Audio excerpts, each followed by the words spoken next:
Hello and welcome to the Legends and Lads Cricket Podcast. We're back after a long break, but this time we promise you we will be consistent with our episodes. I am Chirandan Srinath, your host for this episode, and joining me are my two co-hosts, Rakesh Rao sir and Krishna Maitreya. We're definitely missing the presence of Vijay Lokapalli sir. Anyways, this episode will talk about India versus Australia first test of the Border Gavaskar Trophy. Before that, I would like to ask my co-host, Rakesh sir, how are you? How is it? How are you feeling to be back on the show after a long time? Well, I was actually looking ahead to be part of the show, and I'm so glad that we have already promised the whole group that we'll be back. And we got to be more consistent. Yes. And I'm sure with the season on and so much excitement ahead, we'll have plenty to share. Yeah, Maitreya, how are you, my dear friend? Comfortable in your new medical college? Yes, and just I think 2 weeks are over since I joined, and I'm all happy here. And it's so great to be back after so long, and happy to be back with you and Rakesh Rao sir. So again, thankful for this opportunity, and I think we'll be more consistent this time. So Yeah, looking forward to it. Yeah. super. Yeah, so Yeah. we'll go ahead and talk about India versus Australia first test. So where India got out at 150 in the first innings, personally I felt so down because uh, I couldn't imagine. I mean, after seeing the loss to New Zealand, I couldn't imagine India again falling down like that. First test that we did in 2021, that Bordar Gavaskar Trophy, first match where we fell 36 all out. The return was amazing, but here we had the return within the test match. India fought back. Jaiswal and Padikkal were out for a duck in the first innings. Stark and Hazelwood were running down and drawing blood from the Indian fans. And if not for Rishabh Pant and Jurel's attempt to stitch something together and allow the team to settle at a decent score, I think it would have been even a worse situation to us. But in reply to our 150, I think Australia could only get 104 thanks to the captain Jasprit Bumrah, Pfeiffer as a captain. I mean, uh, coming out of that New Zealand Test series, and then you want to qualify for this WTC final, and then you have the regular captain not captaining the first test, and Jasprit Bumrah is given the captaincy role, is not got much experience in captaining. He did it well this time. And at the end of day one, Australia's score was 60 something for 7. And Stu Smith was out golden duck. Siraj and Arshit Rana had complimented Bumrah. So, Maitri, how did you feel at the end of day one when it went all topsy turvy? I mean, it had all the turns and curves you would imagine. Yes, so at the end of day one, so I will give you more than at the end of day one, a live update of the day one, like how I felt. So when India were just 150 all out, I felt maybe this was something I had somewhat expected because there were a lack of test specialists compared to the previous time we visited Australia. Pujara, Rahane were missing, and I thought the batsmen were missing the kind of experience that they had. I think these batsmen didn't have. And then with Rohit Sharma not there and Virat Kohli not performing consistently before then. So I was thinking our batting was expected to be like this, but still dejected because 150 was something too bad. But then when I saw 67 for 7 from the Australian side at the end of the day, then I understood that I think this was something not just related to Indian batting but even Australia's batting. And I think the pitch of the first day was helping the bowlers, and our bowlers really stepped up. Bumrah stepped up and he took 4 wickets in the first day. So I think it was not something as an Indian fan, after India's first innings, you would blame India. I expected this. I knew this would happen. But I think by the end of the day, you understand that, batting was really tough on the first day. And by seeing Australian batsmen going 67 for 7, I think I got some kind of hope that, this test is going to be somewhat different than I had thought. And this is going to be a special test. You're right. So, and then we should talk about the young hero of the first test match, Yashasvi Jaiswal in his first test in Australia. He gets crazy and scores 161. The way he celebrated after that 100, that legs apart and his hands up in the air. I think I need a still out of it. And the anger in his eyes, the disappointment in his eyes when he got out. I think he wanted to hang out there and he wasn't happy with that 161. And yeah, a special mention to KL Rahul for the wonderful opening partnership and extraordinary 77. Rakesh sir, talk about these two in particularly about Yashasvi Jaiswal before we talk about Virat Kohli later.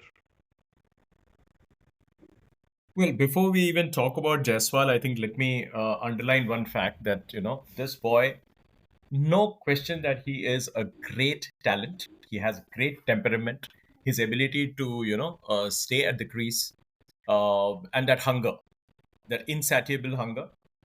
That apart, I think we all have been talking about Jaiswal and Jaiswal, Bumrah, and the contributions made by Virat in the end and stuff. But in all this, let's just pause and give KL Rahul his due. When wickets were falling on day one, this guy stood there like a rock. Of course, he had those, hits and like misses, but give credit to his temperament and his determination to just stick it up there. That he said, okay, let me just stay on there and let me do something today because wickets were falling at the other end. And batting wasn't easy, but he showed the way that, look, if you want to stay, you can still stay. Of course, you needed a bit of luck, but a lot of pluck also. So he was there, plucky innings in the first, essay, 26 of 74 balls with three fours. And that to me was a kind of statement that he made. And based on that, if you now just jump to the second innings, what Rahul did and his presence did to Yashasvi, that was an amazing thing. And Yashasvi was, magnanimous enough to declare that fact that, look, Rahul's presence at the other end was a huge factor. Now, when a youngster is there, he's just 22 years old, you need somebody to be there with you, to just show you the way. It is not that he's playing superior to you, but then his presence makes a huge difference. And Yashasvi could just be himself. He knew that, okay, there is somebody who is showing me the way, who is asking me to, calm down a bit. If you remember, soon after he got 100, if you remember that part where Rahul walked up to him and said, "Relax, take it easy," and then Jaiswal was again reminded that he needed to leave a few of these, balls which were actually meant to tease him. So that is what I mean. You need that reminder because you've just got to 100 with a six, and now you want to hit a superior looking six. But experience plays its part. So Yashasvi did what he did. Of course, that will be part of the folklore that India playing against Australia, first match of the series, that too in a stadium where Australians hadn't lost anything. And the pitch the pitch had everything for the fast bowlers. And this guy goes there, gets out for a duck, returns in the second innings, that too in quick time. And then he shows the kind of stuff that he's made of. Brilliant batting, no question about it. But also the fact that he not only got these runs, he in the process he hit the Australians between the ears, and that is going to hurt them badly. And Aussies are tough; they are mentally very very tough. So when you start, counter attacking them, when you score something like say 172 without a loss at the end of the day's play, that is something that they have to sleep over. Now that is something that hurt them every single day. Day one, 67 for 7. You couldn't sleep after that. Next day, first day, your batters let you down. Next day, your bowlers let you down. And one of the most experienced attacks, if you just see those guys, before the start of the match, I remember that the sum total of the wickets taken by, the entire Indian attack, a six-man Indian attack, if you just add it up, it came to 265 wickets. Now, as against, if you say, like Hazelwood, 273 wickets, which is 8 wickets more than the entire total of the wickets taken by this Indian attack. Then you had Stark at 358, and you had Pat Cummins at 269. So imagine the number of wickets that these three guys had, more than 900 wickets. I mean, sorry, more than 800 wickets, and Indians had 265 to show. So on a wicket where the surface is actually helping the fast bowlers, Indians had very little ammunition, but that one man made the difference. Bumrah getting in there and making that difference. So for me, what Yashasvi did, what Rahul did, that was largely built on the kind of bowling and the way Bumrah got them back in the game with those, with, I mean, what a spell it was. Amazing. Reducing them to 19 for 3 and, keeping them there. And Indians could have reduced them to just, like under 100 as well. But, you know, if you take a close look, the way Stark and Hazelwood stayed there, that also gave the Indians something to look at. They said, okay, if these two guys, the last pair, can stay there, then our top pair can definitely stay there for much longer. So I think that actually worked in favor of India. So what Jaiswal went on to do is, of course, history. What Rahul did and what, later on, of course, what Virat did. But overall, I think I'll always remember this particular game for the way Indians bowled out for 150, made the Aussies bowl almost 135 overs in the second innings on the same surface. Now that shows India's temperament and the grit and the hunger to win. Yeah, right. Uh, I'll come to you, Maitreya, for this one. So Virat Kohli scores his 81st century in international cricket, and we all know that Virat has a very special liking for the Aussies. It was an unbeaten 100. He was, if you observe, yeah, he was lately out of form, and now that he got an 100 at the start of the series, he'll be really confident throughout the series. And Jasprit Bumrah said, "We need Virat Kohli. He doesn't need us." Something like that. It sounds cringe, but whatever, Maitreya, talk about Virat's 100. How important is it for him personally as well as for the team? Because the top order, though it doesn't depend on him, but yeah, pretty much he needs to score runs because he's got all the experience. Yes, so I think Virat century, is a big bonus not just for him but even for the whole Indian team because we are down 3-0 in the New Zealand series, and now we need to win all these matches, to go to the WTC finals. And when we are in such a position, a critical position, you can say, we need all our people to be in the form. So I think the bowler stepped up, and then KL Rahul is back to form, and then Jaiswal with a century. And I think it was Virat's time to show that he too is on the track, to get back and help India, go to the WTC finals because all the WTC finals till now, I think two, we have been there. So we need to go to the third one, and we haven't won one. So I think this time, if we continue this way, we could win one. So I think to start for that to happen, I think everyone should be in form right now. And Virat Kohli being the senior batsman, and a long drought for him, and many criticize him because social media, it's like a sword. People praise you, and then people always curse you. So I think he's used to it by now. And in this drought, he has faced a lot of humiliations, a lot of abuses, but nothing forced him, to make any comments. It was just his bad talking, and I think that's what is special for all his fans and all the Indian cricket people because Virat Kohli, his 100th professional century for him in professional cricket, his 100th century, and that too in Australia. So the Bordar Gavaskar Trophy, already it is like the Ashes. Ashes has a more glorious history, but after Ashes, I think it is this series. And to make a comeback in this series, I think it's very special, not only for him, for the Indian cricket team, and for all the Indian cricket fans. So I think that just adds more spice, as you said, to the Australian Prime Minister. So I think it's going to be really fantastic that he's back in form, and looking forward to him continuing it. Right. So I'll again come to you, Maitre, for this question. So Nitish Kumar, he was making his debut, but the first time when I saw him in the squad, I was like, "What? Nitish Kumar playing Test cricket?" I mean, I'm not someone who's followed so much of Ranji Trophy. I don't know if he has had a good record, but tell him someone has to tell him how to play Test cricket. I mean, he was reverse sweeping every other Nathan Lyon's balls. Uh, he got 38 of 27. His strike rate is 140 in the second innings, and he played a very crucial role in the first innings, if you remember. I mean, Nitish Kumar Reddy, how important is to how important was he to in the how important was he in the first test, and how is his test cricket going to look like? What do you feel? So yes, as you have said, I think even when I saw his name first in the squad, I was like, how Nitish Kumar Reddy in Test cricket? Because I know he plays Ranji for Andhra Pradesh, but I haven't seen him performing that well in that format. So because we have known him through IPL and in the past series versus South Africa or other series, he's performing well in the T20s. But I never saw him as a Test specialist. So when his name came and he was included in the squad, it was a little surprise. But he proved us wrong because he's just 21 and he made his debut. And the debut in BGT, I think, very special for him.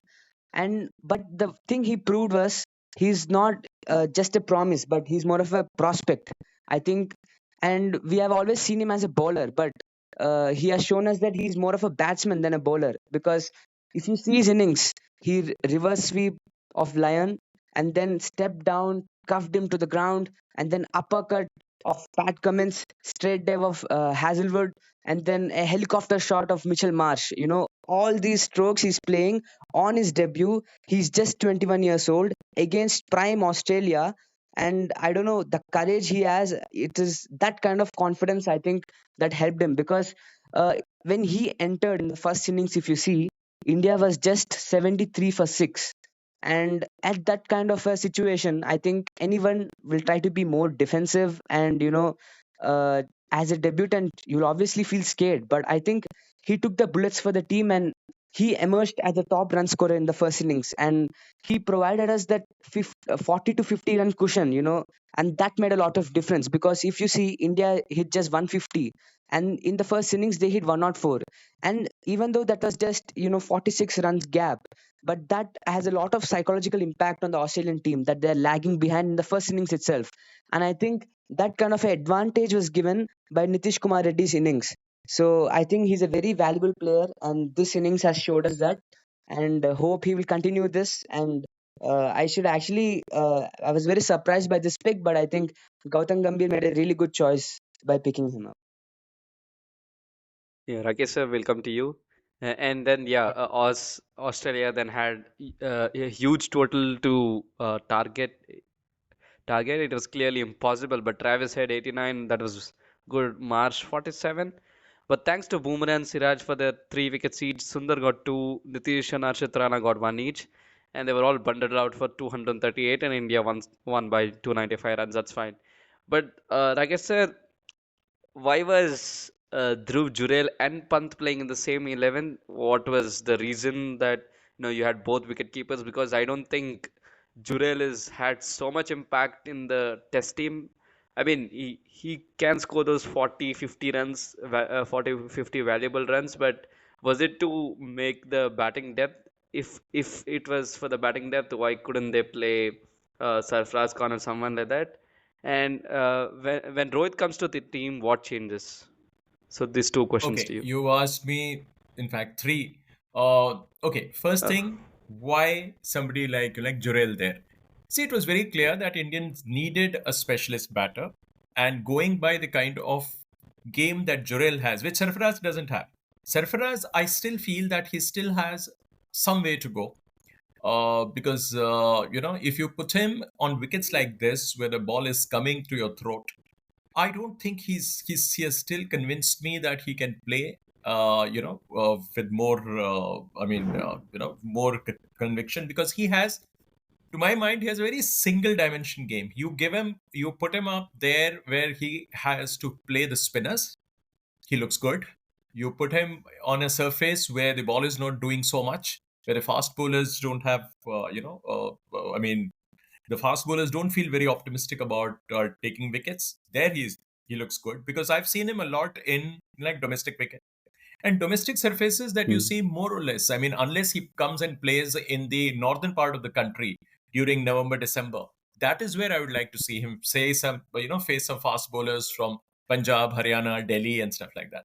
Playing on wickets which are away from north, because most of the time he gets to bat, most of the time he bats in, Bombay and, the southern part of the country, which during that part of the year when Ranji is played, the wickets are pretty decent. But you come to North and just try doing that.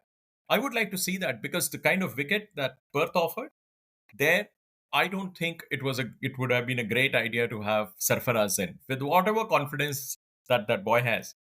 But I thought Jurel was a fine choice because he had done well against England. So they thought that okay, he's capable of facing the speedsters and stuff like that. That is part one. Part two, two wicket keepers. Obviously, Jurel was not supposed to wear the wicket keeping gloves at all, because you have Rishabh Pant as your first choice wicket keeper, and he's a specialist wicket keeper. And then you had a third guy who could keep the wickets, that was KL Rahul. So you had options. But then in a test match where you know that you have your first choice man around, then there was no question of a second choice guy getting an opportunity. That is A. You say that if Rohit comes in, now my personal feeling is that we should not disturb the opening slot there. I mean, the opening slots for both. Let us continue with KL Rahul. You've given him the confidence. He has given the team that confidence that look, you can try me again in like a Adelaide, pink ball or no pink ball. These two guys are now going to, the moment they walk in, they're going to have an impact on the Aussie attack. Be it evening, morning, whatever. I mean, be it afternoon or evening. Now, for Rohit to come in, I think Rohit will come in.